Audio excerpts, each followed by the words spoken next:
ఒకరోజు మేము ఆ ప్రాంతంలో ప్రార్థన చేయడానికి వెళ్తే ఆ ఇంటి ఆయన ఆ తల్లి వాళ్ళ గదులు చూపిస్తా, అయ్యా ఇది మా బెడ్రూమ్, మా పాపది, మా బాబుది, ఇది మా కిచెన్ రూమ్, ఇది మా ప్రార్థన గది అని ప్రార్థన గది దగ్గరికి తీసుకెళ్ళారు.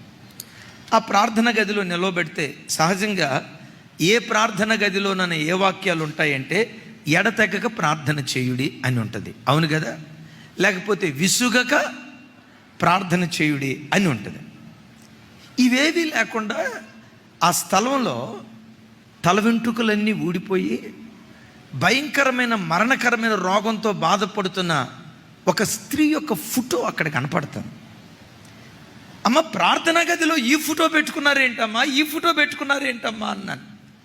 ఆ తల్లి ఏడుస్తా ఏమందో తెలుసా? ఆ ఫోటో ఎవరిదో కాదయ్యా, నాదే. అమ్మ, మీరు ఇంత చక్కగా ఆరోగ్యంగా అందంగా ఉన్నారు, ఆ ఫోటో మీద అంటారేంటమ్మా?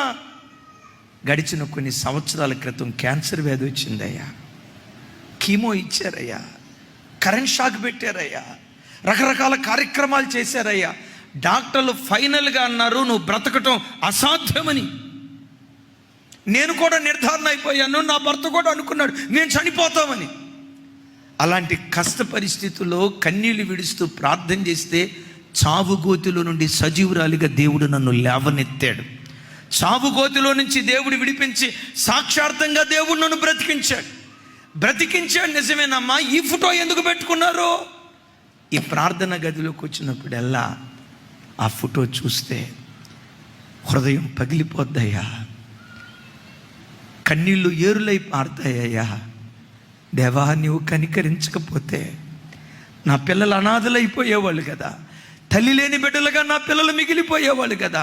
చావుగోతిలో నుంచి నన్ను లేవనెత్తినందుకు నీ కృతజ్ఞతలని ఆ ఫోటోను చూసినప్పుడల్లా నా గుండెలో నుండి కృతజ్ఞత ఆరాధన బయలుదేరుతుంది. అటుగా చెప్తే మ్యాన్ పిల్లలు వచ్చి అంటారు, అన్న ఈ ఫోటో చూసినప్పుడల్లా ఎస్ఐయా, మా అమ్మనే కనుక మీరు బ్రతికించకపోతే మేము తల్లి లేని పిల్లలం అయిపోయేవాళ్ళం కదయ్యా, అనాథలం అయిపోయేవాళ్ళం కదయ్యా. మా అమ్మకు నువ్వు ప్రాణభిక్ష పెట్టినందుకు నీకు కృతజ్ఞతలని ఆ ఫోటో చూసినప్పుడల్లా హృదయం పగిలిపోద్దన్నా, కన్నీరు మున్నీరుగా ఏడుస్తా ఉన్నా. అమ్మా తల్లి, నీవు కృతజ్ఞత మనస్సు కలిగిన దానివైతే ఏ బండలో నుంచి చెక్కబడ్డావో, ఏ గుంటలో నుంచి త్రవ్వబడ్డావో ఎప్పుడు అది నీ కళ్ళ ముందుండునుగాక. చప్పలు కొడితే యేసయ్యకు స్తోత్రాలు చెప్దాం.